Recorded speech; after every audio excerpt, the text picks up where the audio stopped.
Hi అండి. Welcome to డుమ్ని రంగోలి 39. ఈరోజు మీకు 11 చుక్కల ముగ్గు చూపించబోతున్నాను. ముందుగా ఇలా డిజైన్ వేసేసుకుంటున్నానండి ఫస్టు. మళ్ళీ ఈ చుక్క నుంచి ఈ చుక్కకి మళ్ళీ ఇలా కలిపేసుకుని ఇలా ఈ డాట్స్ నుండి ఇలా డిజైన్ వేసేసుకుంటున్నాను. ఇటువైపు కూడా అంతే. ఈ చుక్క నుంచి ఈ చుక్కకి మళ్ళీ ఈ చుక్క నుంచి ఈ చుక్కకి ఇటువైపు 3 చుక్కలకి ఇలా కలిపేసుకుంటాను. ఇటువైపు కూడా అంతే. ఇలా 3 చుక్కలకి కలిపేసుకుని మళ్ళీ ఈ చుక్క నుంచి మళ్ళీ ఈ చుక్క నుంచి ఇలా 2 కలిపేసి మధ్యలో ఇలా డిజైన్ వేసేసుకుంటాను. అన్ని వైపులు కూడా ఇలాగే వేసేసుకుంటానండి నేను. ఇక్కడ కూడా అంతే. ఇలా ఇటువైపు 3 చుక్కలకి ఇలా కలిపేసుకుందాము. మళ్ళీ ఈ చుక్క నుంచి ఈ చుక్కకి మళ్ళీ ఇలా 2 కలుపుతూ మళ్ళీ మధ్యలో చుక్కకి ఇలా డిజైన్ వేసేసుకుందాము.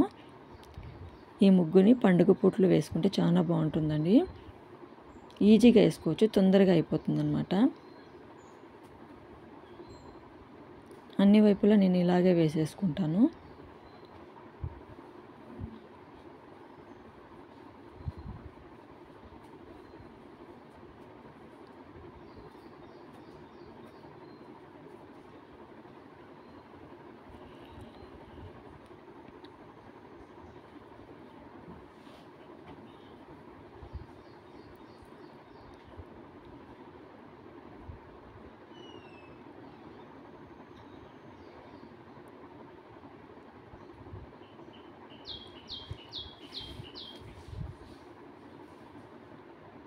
ఇలా అన్ని వైపులు వేసుకున్న తర్వాత మధ్యలో ఇలా ఒక చిన్న డిజైన్ వేస్తానండి నేను. ఈ ముగ్గు చూసిన తర్వాత మీకు ఏమనిపించిందో కామెంట్స్ ద్వారా చెప్పండి. అదేవిధంగా వీడియో చూసిన తర్వాత సబ్స్క్రైబ్ చేసుకోవడం మాత్రం మర్చిపోకండి. లైక్ చేయండి, షేర్ చేయండి. ఇలా చిన్నగా డిజైన్ వేసేసుకుంటున్నాను. ఇప్పుడు ఈ చుక్కలకి ఇలా రౌండ్గా వేసేసుకుంటానండి.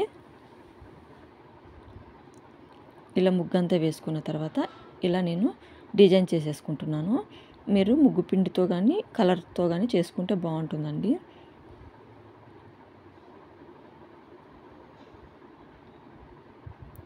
ఇలా అన్ని వైపులు ఇలా చేసేసుకుని మధ్యలో కూడా ఇలా డిజైన్ వేసేసుకుంటాను.